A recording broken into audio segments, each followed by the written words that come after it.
బాగున్నారా? ఈరోజు mutton curry చేస్తున్నానండి. ఈ కర్రీ బగారా రైస్లోకి, పలావ్లోకి, రైస్, రోటీ, చపాతీలోకి, దోశల్లో కూడా చాలా బాగుంటుందండి. మంచి టేస్టీగా ఉంటుంది. ఇప్పుడు ప్రాసెస్ చూద్దామండి.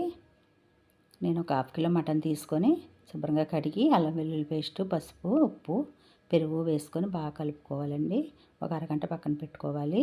నెక్స్ట్ ఈ మసాలాలు మనం పౌడర్ చేసుకుందామండి. మిక్సీ జార్లో వేసుకొని పౌడర్లా చేసి పక్కన పెట్టుకుందాం. నెక్స్ట్ కొబ్బరి ముక్కలు, ఆనియన్ ముక్కలు కూడా వేసుకొని గసగసాలు వేసుకొని మెత్తగా పేస్ట్ చేసి పక్కన పెట్టుకుందామండి. ఈ మసాలా వల్ల మంచి టేస్ట్ వస్తుందండి ఈ కర్రీ. మనం ఈ కర్రీ ప్రెషర్ కుక్కర్లో చేసుకుందాము. పాన్ పెట్టి ఆయిల్ వేసి కట్ చేసిన ఆనియన్స్ ఫ్రై అయిన తర్వాత పచ్చిమిర్చి, టమాటాలు వేసుకొని బాగా కలుపుకోవాలండి. నెక్స్ట్ అల్లం వెల్లుల్లి పేస్టు, మనం ముందుగా గ్రైండ్ చేసి పెట్టుకున్న కొబ్బరి, గసగసాల పేస్ట్ కూడా వేసుకొని బాగా కలుపుకోవాలి. బాగా ఫ్రై అయిన తర్వాత పక్కనే పెట్టుకున్న మటన్ కూడా వేసుకొని టేస్ట్కి సరిపడగా కారము, ఉప్పు, పసుపు వేసుకొని బాగా కలుపుకోవాలండి.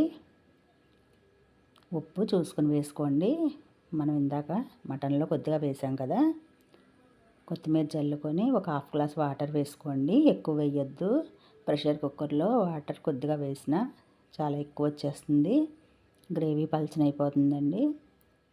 ఒక 3-4 విజిల్స్ వేయించిన తర్వాత చల్లారాక మనము మూత తీసి చూద్దామండి.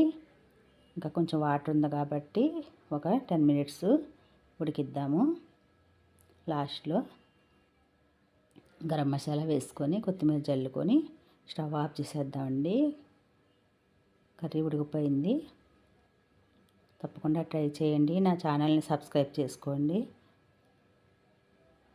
Thanks for watching.